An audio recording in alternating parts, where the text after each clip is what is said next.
Muito bem, amigos, esse é o Palavra de Honra, sempre pela Jovem Pan News Campinas. Você confere aos sábados, hoje é sábado para você, mas também pela TV Arte e Cultura Jaguariúna, TV Sol Indaiatuba, TV Todo Dia Americana e agora Rede QDM de televisão, Piracicaba, e só Deus sabe para onde mais nós vamos. Hoje eu vou conversar um pouquinho com o grande professor de história, professor de tudo. Ele é o nosso mestre, Eduardo Baez. Vamos falar sobre a Guerra do Oriente Médio. Faça um break, a gente volta já.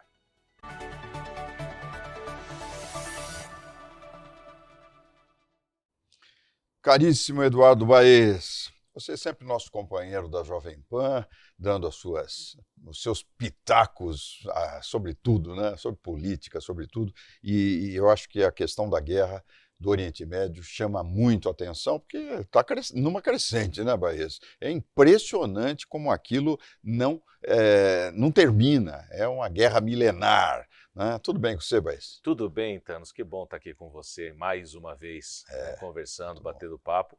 E, de fato, a guerra do Oriente Médio não é que ela está começando, ela está continuando há pelo menos uns 2000 anos, até mais, essas guerras acontecendo por lá, né? Eu gostaria de dividir em três partes. A primeira é pensar um pouco em Israel Netanyahu, né? Então, que você falasse um pouquinho sobre isso, porque dizem, por exemplo, que ele tem interesse na continuidade da guerra, porque senão ele vai preso. Há muitas acusações de corrupção contra o chefe de Israel, o presidente.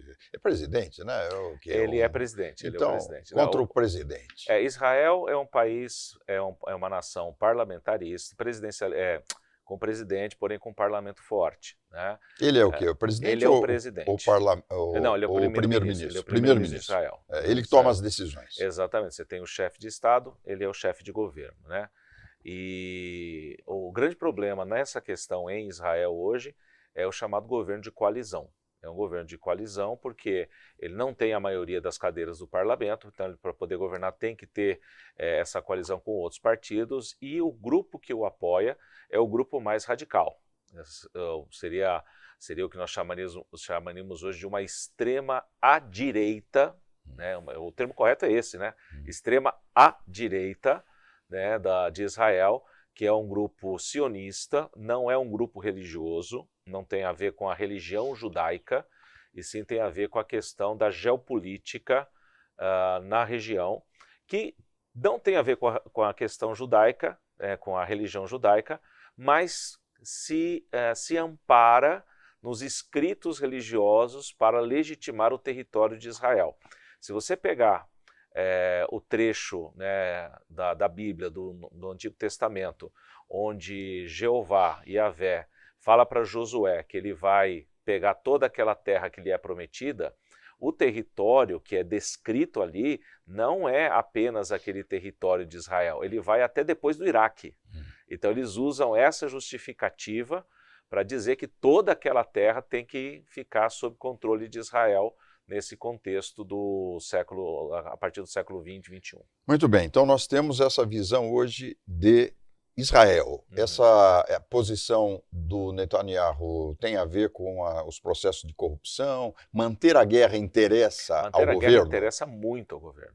A guerra interessa muito ao governo em questão, né? Porque isso paralisa todo o processo que estava correndo no parlamento contra a figura do Netanyahu. Ele está em estado de emergência. Estado de emergência, você paralisa tudo. Foi decretado, inclusive, o estado de emergência, há um decreto em que ninguém mais pode entrar ou sair de Israel, espaço aéreo fechado, né? E todas as decisões do parlamento, a partir de agora, elas são congeladas até que se resolva essa questão. Né? Então, enquanto houver guerra, ele está no poder. Mas não tenha dúvida. Irã. Irã é algo que nos preocupa, né? Porque parece que há armamento nuclear, o Israel acaba de, mais uma vez, atacar com drones, e, enfim, é uma situação muito instável. Você acredita que uma guerra nuclear possa ser desencadeada a partir desse conflito, não? Eu não acredito e nem desacredito, eu só acredito quando acontecer, que é tudo muito improvável, né? Tudo muito, não dá para a gente cravar.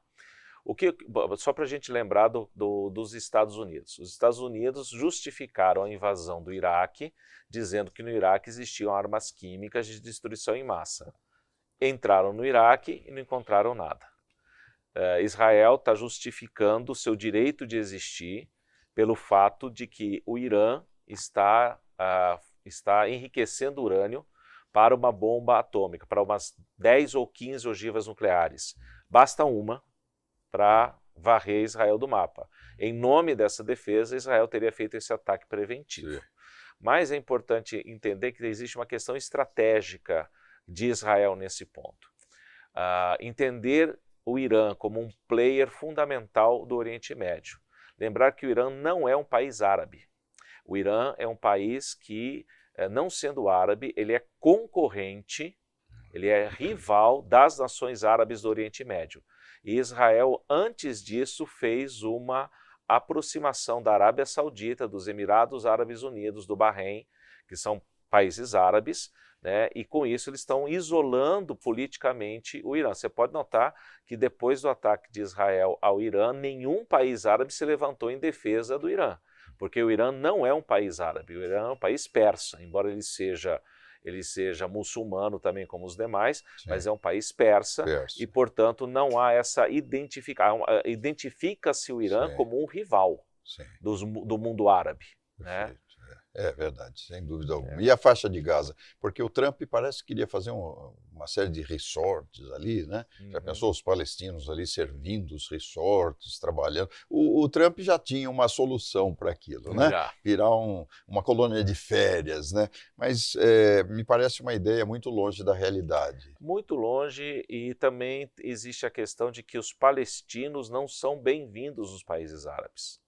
Tem esse pequeno detalhe. Por que o Egito ele fecha a fronteira e não permite que os palestinos entrem no Egito e fiquem confinados na faixa de Gaza? Esse é um ponto que às vezes passa desapercebido nas análises políticas, né? Quando Israel, e não justificando o bombardeio, mas quando Israel vai bombardear a faixa de Gaza, ele avisa antes. E, à medida que é avisado, o Egito fecha a fronteira. Então a população palestina que poderia sair ali por Rafah e entrar no Egito para sair da zona de guerra, ela é impedida não por Israel, ela é impedida pelo Egito. Da mesma maneira que na Jordânia, a Jordânia também não aceita a entrada dos palestinos, e a Síria só aceita a entrada dos palestinos se forem sob a tutela do Hezbollah. Então os palestinos eles estão colocados ali. E quando você analisa a situação sem torcida, e esse é o grande problema hoje da nossa imprensa, a gente torce muito na análise. Tem uns que torcem pelos palestinos, outros por Israel, outros pelo Irã. Pelo Irã, é a torcida. Mas quando você analisa a questão na região, você vai ver que, primeiro, quem mais matou e massacrou o palestino foram os países árabes. Não foi Israel. Israel manteve os palestinos. E segunda coisa, se você tirar hoje o Estado de Israel daquela região, os palestinos serão exterminados no segundo momento pelas nações árabes. Pelas nações árabes. Porque é uma questão que primeiro, as nações árabes não consideram os palestinos árabes totalmente, são considerados de segunda classe. Entendeu? É ser humano de segunda classe. Ser humano de segunda classe. Lamentavelmente, exatamente. Exatamente. Isso é histórico, porque a região foi povoada à força por grupos árabes tirados à revelia da região do Levante para a região do que hoje é a Palestina, que não existia. Ela foi uma invenção do Império Romano do século II. Você acredita em algum processo de pacificação daquela região? Eu acredito. Você já esteve em Israel? Não, Israel não. Assim, é uma viagem transformadora. Não me convide, porque eu não vou tão cedo. Agora não dá. Não é o momento. Assim, não dá para você sair de lá, você não sai de lá no seu ceticismo. Né? E assim, em Israel você tem palestinos que compõem o parlamento. Você tem palestinos que compõem o exército de Israel. Você tem palestinos que estão no serviço público em Israel. Você tem palestinos que podem exercer o seu direito de cidadania dentro do Estado de Israel, desde que ele não esteja vinculado ao Hamas.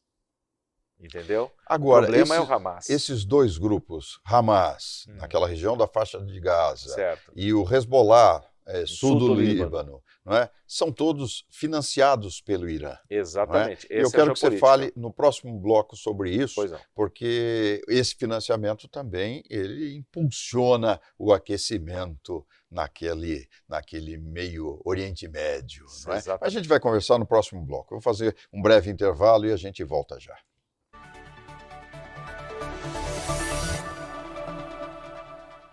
O PHS Samaritano Saúde é o plano de saúde ideal para você, sua família ou empresa. Com mais de 2.300 médicos credenciados e uma ampla rede hospitalar.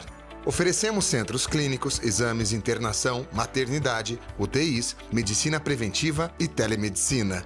Se ética, excelência e humanização é tudo que a sua saúde e de quem mais importa merece, você já sabe onde encontrar. PHS Samaritano Saúde, nós cuidamos de você. Transformar sua carreira pode começar agora. A Unifad está com o vestibular aberto para o meio do ano. Escolha entre cursos de saúde, engenharias, negócios e tecnologia. Em uma instituição com nota máxima no MEC e estrutura completa para sua formação. Aproveite as condições especiais na matrícula e dê o primeiro passo para o seu futuro. Inscreva-se agora.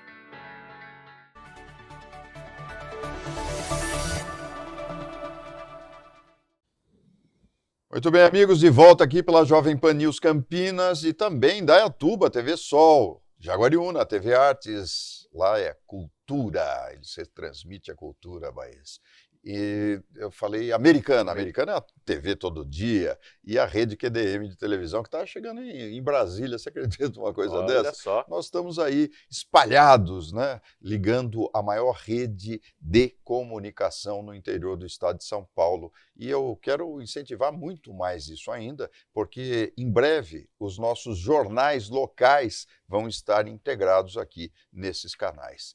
Isso é uma coisa inédita no interior do estado de São Paulo. Eduardo Baez, falávamos da guerra, falávamos do Hamas, Hezbollah e financiamento, né? Me lembra fundo de campanha, né? Financiamento de guerra, né? Fundo para guerra. O Irã está soltando dinheiro lá para essa turma toda. Isso vai parar algum dia, não? Não vai parar. O Irã pode parar quando mudar o governo do Irã. Por sinal, a declaração do Netanyahu, quando ele anunciou o ataque, é que o ataque não é contra o povo do Irã, e sim contra o regime dos ayatolás. E que está muito balançado no Irã hoje. Depois de quase 50 anos de um regime teocrático, o Irã hoje enfrenta uma série de protestos. Já antes desses ataques, uma série de protestos contra a manutenção desse Estado teocrático. O Irã é um Estado teocrático, regido pela Sharia, ou Sharia, como queira, que é a lei islâmica, mas também com uma estrutura política, vamos chamá-la de secular, para a administração, onde acontecem eleições, existem partidos políticos dentro dessa estrutura. Porém, o líder máximo é o Ayatollah na estrutura teocrática. E o Irã encontrou no financiamento desses grupos menores, terroristas, embora o nosso governo não os chame de terroristas, são grupos terroristas, né? Os Houthis, o Hezbollah e o Hamas, o Irã financia esses grupos justamente para atingir primeiramente o Estado de Israel, que ele considera o grande encrave, né? Inimigo número um. Não, o inimigo número um são os Estados Unidos. Bom. Né? E o inimigo número 1,5 é o Estado de Israel. Não é nem o loucura número 2, isso, é né? 1,5. Que loucura. É 1,5. E você fala para eu visitar, mas não vou. Imagina a Terra Santa como é que esteja lá abalada, Por incrível, né, que pareça... Preservaram? Não, por incrível que pareça, Jerusalém é a cidade que dificilmente ela será mexida em qualquer tipo de situação. Ela é cidade sagrada, inclusive para os iranianos. Então para todos. Para todos, inclusive para eles. É uma cidade sagrada, não é nem para os muçulmanos. Né? Você tem a área muçulmana, tem a área cristã e tem a área judaica na cidade. E todo mundo ali se mantém. se mantém, porque é sagrada para as 3 religiões. Muito bem, vamos dar um pulo do outro lado do Atlântico lá e vamos para os Estados Unidos. Vamos lá. Vamos falar um pouquinho, vamos tricotar aqui, Vamos né? tricotar. Afinal de contas, o Trump e o grande amigo financiador, né, de campanha, parece que se afastaram um pouco, né? A amizade foi abalada. Falar Deve um ter pouquinho um olho dos dois. roxo, né? Que Deve ter um olho história, roxo. mas parece que foi o quê? O filho que deu, Então, né, apanhou vai do saber. filho. Vai Conta um entender. pouquinho essa história pra gente. O que está acontecendo aí? Olha, o Elon Musk foi um financiador, foi um apoiador de primeira ordem do Trump, mas, grosso modo, e pelo tempo que nosso tempo é um pouco exíguo aqui para entrar em muitos detalhes, mas ele passou a não concordar com a política tarifária e a política protecionista do Trump, que também o feriria. Deu prejuízo para ele essa política? Estava dando muito prejuízo para ele, estava dando muito prejuízo para as empresas dele, para a Tesla, para a SpaceX, para todas elas estava dando muito prejuízo. Quando ele anuncia que ele está saindo do governo, as ações da Tesla vão lá para cima. Já está, porque ele está voltando, estava caindo. Ele está voltando para ser o CEO das empresas, porque assim, o grande lance do Elon Musk, o sonho dele é ir para Marte. Isso ele já deixou claro, né? Ele quer ir para Marte. E ele está fazendo a SpaceX para isso, para ele poder ir para Marte. Conhecer os marcianos. Conhecer os marcianos, né? E fez um grande convênio com a NASA, com os Estados Unidos, mas devido a uma série de cortes no programa espacial, na estrutura vinculada, isso acabou colocando os interesses CPF, CNPJ do Elon Musk se batendo direto com os interesses do governo dos Estados Unidos. Mas parece que eles já se... Não, então vão se acertar. Acertaram, né? Sim. Aquelas denúncias, ele é isso, Exatamente. aquilo outro, ficou tudo mais ou menos. Parte da mise-en-scène, né? Que é necessário acontecer. Tá. Mas agora parece que eles estão retomando as conversas, já não está mais aquela animosidade toda, mas o fato é que custou muito caro ao Elon Musk se envolver no governo Trump. É verdade. Vamos agora para a Rússia. Estamos falando em guerra, Oriente Médio a gente já sabe que não vai terminar tão cedo, não é? Rússia também não. Também não? Você acha que não? Não, também não. Porque o Putin entrou ali achando que ele fosse fazer a festa rapidamente, né? Eu estou achando uma resiliência ucraniana fantástica, né? Você me permite um achismo? Vamos lá. Achismo, isso aqui é achismo. Teoria da axologia. Teorias bayesianas. Então vai lá. Tá? O que eu acho que vai acontecer ali? Ele vai fazer um acordo com o Trump, porque o Trump já fez um acordo com o Zelensky para a exploração do que é chamado de terras raras. Né? As terras raras. Onde que tem terras raras hoje? Na China, na Ucrânia. Essas terras raras têm o que ali? São elementos, são Nióbio, minerais, isso, são minerais fundamentais para essas novas tecnologias. Né? E o principal mineral, ele não está na Terra. Está onde? Está na Lua. Na Lua. É o hélio 3. É o elemento hélio 3. Na Lua que você está falando? A Lua. Nossa no mundo Lua. da Lua, aquela que os românticos fazem seresta. Por isso que a China está louca de vontade de chegar na Lua mais rápido que os Estados Unidos. Descobriram que a coisa boa está na ali Lua. Na Lua, está explorado, que é o hélio 3, que é um elemento fundamental para fissão nuclear, para você conseguir energia limpa. O que nós temos, aliás, fusão nuclear. Não fissão. Fissão nós já fazemos, já se faz aqui nas usinas.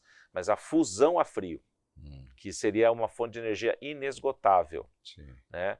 E está todo mundo querendo ir para a Lua o mais rápido possível. Da bateria eterna. Exatamente. Tá certo. E nas terras raras você encontra esses minerais, esses elementos. O Brasil também é detentor de terras raras. São 3 áreas, a China, a Ucrânia e o Brasil. O Brasil, onde ficam essas terras aí? Amazônia. Amazônia, debaixo da floresta.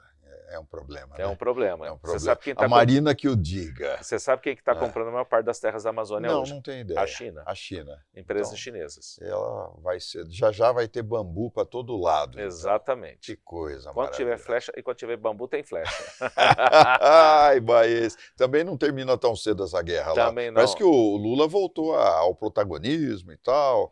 Né? Está falando aí, não? Está falando, até aí nós estamos falando aqui também. Então... Palavras são palavras, são nada palavras, mais do que palavras. Né? Eduardo Baez, vamos lá. Não, então, o que eu ia falar, o que eu acho que vai acontecer é um acordo entre o Trump e o Putin, dividindo a Ucrânia entre eles.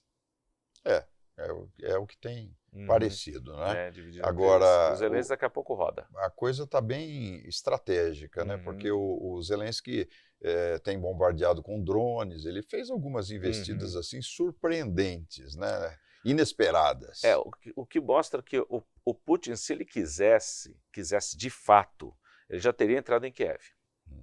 Ele não o fez, não se sabe se porque ele está respeitando a opinião internacional, se ele está com medo de uma represália maior na questão se a OTAN quiser entrar na jogada, ou se ele falou, quer saber, vou me segurar aqui e esperar o tempo certo de fazer isso. Como ele fez no início da invasão. A guerra da Ucrânia ela começou muito antes, a guerra da Ucrânia começou em 2014. Lá na questão Crimeia. Da Crimeia. É verdade. Muito bem, caríssimo professor Eduardo Baez. Privilégio tê-lo no Palavra de Honra e as suas redes sociais, acho que os nossos ouvintes merecem recebê-las. Merecem. É um prazer tê-los conosco lá. Vamos lá. Nós temos o Eduardo Baez Oficial para tudo. É para tudo. Para o YouTube. Baez com Z.